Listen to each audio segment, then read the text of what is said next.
You are looking at Julian's pronunciation guide, where we look at how to pronounce better some of the most mispronounced words in the world, like this other curious word. But how do you say what you're looking for today? Let's learn once and for all how to pronounce this name. Originally from French, it also exists in different languages.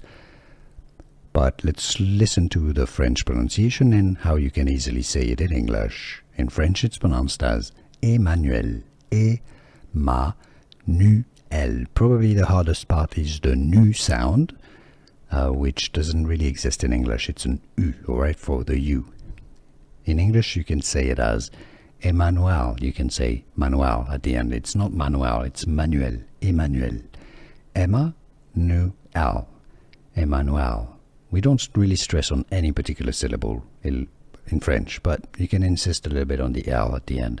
Emmanuel, from French, Emmanuel.